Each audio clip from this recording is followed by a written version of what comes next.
नमस्कार दोस्तों, स्वागत है आपका हमारे YouTube चैनल एग्जाम सभा में। और आज के हम इस वीडियो में बात करने वाले हैं सेंट्रल ब्यूरो ऑफ इन्वेस्टिगेशन के बारे में, जिसको शॉर्ट में सीबीआई बोलते हैं। तो इसके बारे में हम आज डिटेल में जानेंगे। तो मैं आपको बताना चाहता हूं कि ये हमारा चैनल एग्जाम सभा, जहां पर आपको हर तरह के गवर्नमेंट एग्जाम से रिलेटेड वीडियोस मिल जाएंगे। उसके साथ ही साथ अगर आप इसी तरह के और वीडियोस को देखना चाहते हैं तो आप जो डिस्क्रिप्शन बॉक्स में लिंक दी गई हैं उन पे क्लिक करके हमारे दूसरे वीडियोस को देख पाएंगे।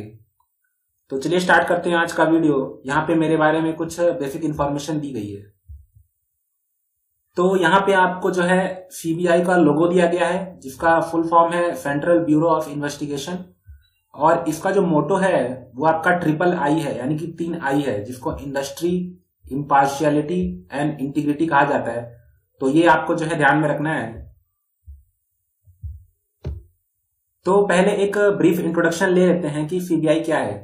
तो the central bureau of investigation, CBI is a premier investigating agency of India. तो इंडिया की जो है प्रीमियर इन्वेस्टिगेटिंग एजेंसी है, यानी कि ऐसी एजेंसी है जो इन्वेस्टिगेट करती है और ये जो है सबसे ऊपर लेवल पे आती है। Operating under the jurisdiction of the ministry of personnel public grievances and pension. तो ये जो आपका सीबीआई है वो एक मिनिस्ट्री के अंदर फंक्शन करता है। इसका नाम है ministry of personnel public grievances and pension. और ये जो है आपका डायरेक्टली प्राइम मिनिस्टर के अंदर आता है, यानी कि प्राइम मिनिस्टर जो है इसका एक मिनिस्टर होता है, हेड मिनिस्टर होता है इस मिनिस्ट्री का, और उसके अंडर आता है। इसीलिए ये जो है आपका प्राइम मिनिस्टर ऑफिस जो है पीएमओ, वहां से जो है ऑपरेट होता है। उसके अलावा आपका जो सीबीआई है उसका एक डायरेक्टर होता है जो उसका हेड होता है। तो ये कुछ इंपॉर्टेंट पॉइंट है जो आपको ध्यान में रखना है कि कौन सी मिनिस्ट्री के अंदर आता है और कौन इसका हेड होता है। तो एक डायरेक्टर होता है इसका, जो इसका हेड होता है। तो जब ये स्टार्टिंग में बनाया गया था तो इसका मेन पर्पस केवल था ब्राइबरी एंड गवर्नमेंटल करप्शन, यानी कि जो ब्राइबरी यानी कि जो घूस से रिलेटेड जो केसेस होते हैं या फिर जो गवर्नमेंट में जो करप्शन होता है उनसे रिलेटेड जो केसेस होते हैं उनको डील करता था। और इसको जो है 1965 में बनाया गया था। और 1965 में क्या होता है कि जो है इसका ज्यूरिसडिक्शन बढ़ा दिया जाता है। इसको बनाया तो पहले ही क्या था, लेकिन इसका ज्यूरिसडिक्शन जो है वो 1965 में बढ़ा दिया जाता है। और इसके अंदर बहुत सारी और चीजें आ जाती हैं, जैसे सेंट्रल लॉ इन्फोर्सेबल करना, जिसमें आपका मल्टी स्टेज ऑर्गेनाइज्ड क्राइम है, यानी कई सारे स्टेट में अगर मिलकर कोई क्राइम हो रहा है। उसके अलावा कोई मल्टी एजेंसी या मल्टी इंटरनेशनल केसेस जो है उनको डील करने के लिए भी जो है सीबीआई जो है 1965 से काम कर रहा है। लेकिन उसके पहले केवल ये जो ब्राइबरी और गवर्नमेंटल करप्शन था उसी से रिलेटेड केसेस को जो है देखता था। तो ये भी आपको ध्यान में रखना है। उसके बाद है आपका कि CBI is exempted from the provision of the right to information act 2005। बहुत ही इंपॉर्टेंट पॉइंट है आपके लिए जो आपको ध्यान में रखना है कि जो आपका सीबीआई है उसको जो आरटीआई एक्ट है इसको राइट टू इंफॉर्मेशन एक्ट बोलते हैं। उसके अंदर इसको जो है एग्जम्पशन मिला हुआ है, यानी कि अगर आप चाहें तो आरटीआई फाइल करके सीबीआई के बारे में कोई जो इन्फॉर्मेशन है उसको जान नहीं सकते हैं। तो ये भी आपके लिए इंपॉर्टेंट पॉइंट है। उसके अलावा CBI is India officially designated single point of contact for liaison with the Interpol. तो इंडिया में जो इंटरपोल से जो आपका कोऑर्डिनेशन करता है वो जो है आपका सीबीआई है, और ये एक सिंगल पॉइंट ऑफ कॉन्टेक्ट रखता है आपका इंटरपोल से। तो इंटरपोल से इसका कनेक्शन कैसा है, तो आपको ध्यान में रखना है कि सिंगल पॉइंट ऑफ कांटेक्ट है। तो ये आपके लिए कुछ इंपॉर्टेंट पॉइंट थे जो आपका स्टैटिक पोर्शन में आते हैं कि कौन सी मिनिस्ट्री के अंदर आता है आपका। उसके अलावा ये कब बनाया गया था ये हम आगे देखेंगे, और इसका ज्यूरिसडिक्शन क्या क्या है। तो पहले केवल ब्राइबरी और गवर्नमेंटल करप्शन के लिए था, बाद में जो है इसको बढ़ा दिया गया। और ये जो है आरटीआई को कवर नहीं करता है, और इसके अलावा ये इंटरपोल के साथ जो है कोऑर्डिनेशन करता है। इसके अलावा एक और पॉइंट है कि however for investigation of offences under the prevention of corruption act 1988 its superintendent vest with the central vigilance commission. तो जो भी करप्शन आपके प्रिवेंशन ऑफ करप्शन एक्ट 1988 के अंदर आते हैं उसका जो सुपरिटेंडेंस है उसको सेंट्रल विजिलेंस कमीशन को दिया गया है, यानी कि सीवीसी को दिया गया है। तो सीबीआई जो है इस एक्ट के अंतर्गत जितने भी करप्शन होते हैं उनसे डील नहीं कर सकता है। पहले ऐसा नहीं था, लेकिन बाद में जब आपका सेंट्रल विजिलेंस कमीशन बनाया गया तो उसके बाद जो है इसका जो ज्यूरिसडिक्शन है वो जो है सीवीसी को दे दिया गया। तो ये एक्ट आपको ध्यान में रखना है। इसके बाद है आपका during the period of world war two a special police establishment was constituted in 1941 in the Department of War of the British India to inquire into allegation of bribery and corruption in the war related procurement। तो आपका जो second world war हुआ था तो उस time पे जो है कई सारे जो है ब्राइबरी और करप्शन से रिलेटेड केसेस आते थे, तो उनसे डील करने के लिए जो है अंग्रेजों ने बनाया था स्पेशल पुलिस एस्टेब्लिशमेंट। उसके बाद क्या होता है कि जो गवर्नमेंट ऑफ इंडिया है उसने इसको Delhi special police establishment act 1946 के तहत इसको जो है एक स्टैट्यूटरी स्टेटस दिया था। तो ये जो है आजादी के पहले हुआ था, लेकिन आपको ध्यान में रखना है कि जो भी सीबीआई की पावर डेराइव होती है वो आपकी Delhi special police establishment act जो 1946 का है वहां से डेराइव होती है। तो ये एक्ट आपके लिए काफी इंपॉर्टेंट है। जैसा कि आप देख सकते हैं CBI derives power to investigate from the Delhi special police establishment act 1946। तो ये आपके लिए जो है इंपॉर्टेंट पॉइंट है। तो मैंने आपको बताया कि जो आपका सीबीआई है उसका जो मेन सोर्स ऑफ पावर है वो आपका Delhi special police establishment act 1946 था, लेकिन सीबीआई जो है आपका 1963 में एग्जिस्टेंस में आया था। और जो 1946 में जो आपका दिल्ली स्पेशल पुलिस एस्टेब्लिशमेंट हुआ था उसकी पावर का यूज करके जो है सीबीआई को 1963 में बनाया गया था। तो आप देख सकते हैं in 1963 the CBI was established by the government of India with a view to investigate serious crimes. तो जितने भी सीरियस क्राइम्स होते हैं उनसे डील करने के लिए जो है सीबीआई को बनाया गया था।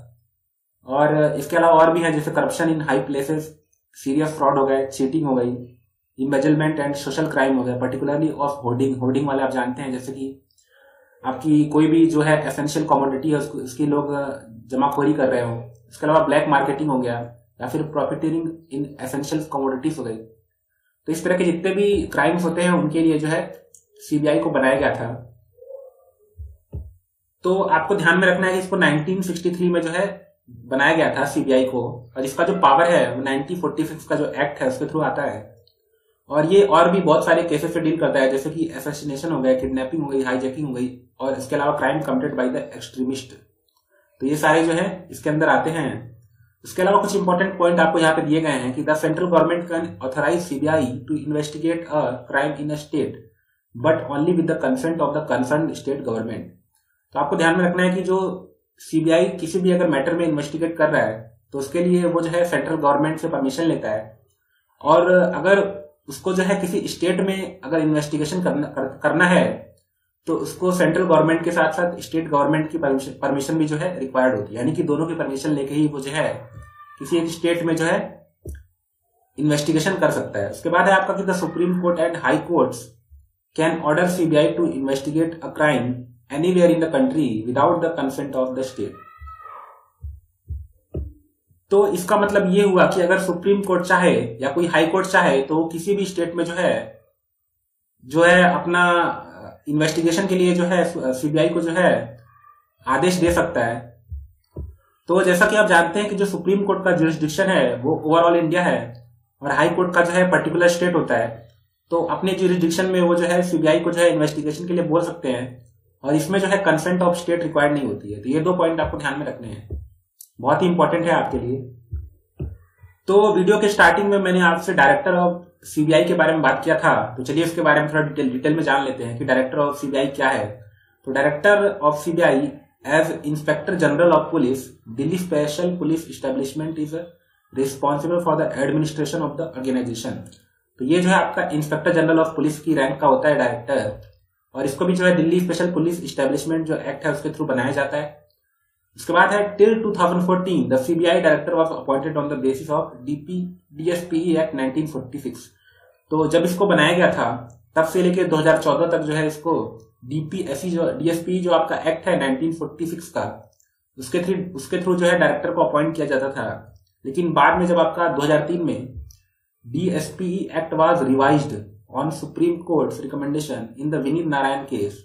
तो 1997 में एक विनीत नारायण केस हुआ था, उसमें जो है सुप्रीम कोर्ट ने सीबीआई को जो है कह दिया था केस्ड पैरेट करके, कि सुप्रीम कोर्ट ने कहा था कि जो सीबीआई है वो एक तरह से आपका जो पिंजरे का तोता है सेंट्रल गवर्नमेंट के अंदर, इस तरह का उन्होंने उसको जो है एक नाम दिया था। तो उसके आधार पे जो है डीएसपी एक्ट में 2003 में बदलाव किए गए, और जो आपका डायरेक्टर होता है उसके इलेक्शन में भी या उसके अपॉइंटमेंट में भी जो है चेंज किए गए थे।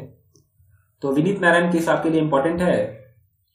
उसके बाद a committee that had member from central vigilance commission, secretaries from home ministry, ministry of personnel and public grievances would send recommendation to central government for the appointment of CBI director. तो पहले तो आपका जो है DSP act 1946 के through जो है director चुना जाता था, लेकिन बाद में जो है 2003 में अमेंडमेंट होता है और इसके थ्रू जो है एक कमेटी बनाई जाती है जिसमें आपका central vigilance commission, secretaries from home ministry, इसके अलावा ministry of personnel and public grievances वाले जो है इस कमेटी में आते हैं और ये जो है सेंट्रल गवर्नमेंट को रिकमेंड करते हैं, जिसके आधार पे जो है सीबीआई के डायरेक्टर को चुना जाता है। तो ये आपके लिए जो है इंपॉर्टेंट है कि जो कमेटी रिकमेंड करती है उसमें कौन कौन से मेंबर होते हैं सीबीआई डायरेक्टर के लिए। तो मैंने आपको बताया कि जो कमेटी रिकमेंड करती है उसमें कौन कौन से मेंबर होते हैं, वो आपके लिए उतने इंपॉर्टेंट नहीं है, लेकिन आपको ये जानना बहुत जरूरी है कि जो कमेटी जो है अपॉइंट करती है उसमें कौन कौन से मेंबर है। तो रिकमेंडेशन वाले मैंने आपको पहले बताए, अब अपॉइंटमेंट वाले पे देखते हैं कौन कौन है। तो इन 2014 the Lokpal act provided committee for appointment of the CBI director. तो 2014 में जो है लोकपाल एक्ट के थ्रू इस कमेटी को बनाया जाता है। इसमें आपका प्राइम मिनिस्टर जो है हेड होता है, उसके अलावा दूसरे मेंबर में लीडर ऑफ अपोजिशन होता है, जो आपका leader of single largest opposition party भी हो सकता है। उसके अलावा चीफ जस्टिस ऑफ इंडिया होता है, जो आपका इसके अलावा आपका एक सुप्रीम कोर्ट का जज भी हो सकता है। तो ये जो है 3 मेंबर होते हैं आपके इस कमेटी में, और इसको जो कमेटी रिकमेंड करती है जिन नामों को, उसमें मैंने आपको पहले ही बताया कि कौन कौन से मेंबर होते हैं। इसके अलावा home ministry send a list to eligible candidate to department of personnel and training. तो होम मिनिस्ट्री भी एक लिस्ट भेजती है जिसमें एलिजिबल कैंडिडेट होते हैं जो आपको department of personnel and training में भेजे जाते हैं। उसके बाद क्या होता है कि then the department of personnel and training prepare the final list on the basis of seniority, integrity and experience in the investigation of anti corruption cases and send to committee. तो इसमें कई सारे फैक्टर हैं, उनको देखा जाता है, उसके बाद जो है फाइनल जो है कमेटी को जो है नाम भेजे जाते हैं। इसके अलावा एक और पॉइंट है आपके लिए कि director of the CBI has been provided security of 2 year tenure by CVC act 2003। तो सीवीसी एक्ट जो 2003 में पास किया गया था, जो विनीत नारायण केस हुआ था उसके बाद, तो उसमें जो सीबीआई का जो डायरेक्टर है उसको एक सिक्योरिटी ऑफ 2 ईयर का टेन्योर दिया गया, यानी कि 2 साल तक जो है उसको नहीं हटाया जा सकता। इसके अलावा जो कुछ आपके लिए फैक्चुअल जो चीजें हैं जिसमें आपका है कि पहला सीबीआई डायरेक्टर कौन था, तो वो थे डीपी कोहली, और अभी करंट में जो है ऋषि कुमार शुक्ला। तो आज की वीडियो में हमने सीबीआई के बारे में बात किया। तो अगर आपको इसी तरह के और वीडियोस को देखना है तो आप डिस्क्रिप्शन बॉक्स में जो लिंक दी गई हैं उन पर क्लिक करके दूसरे वीडियोस को देख पाएंगे। और अगर आपको हमारे ये वीडियोस पसंद आ रहे हैं तो लाइक कीजिए, शेयर कीजिए और हमारे चैनल एग्जाम सभा को जो है सब्सक्राइब कर लीजिए। धन्यवाद।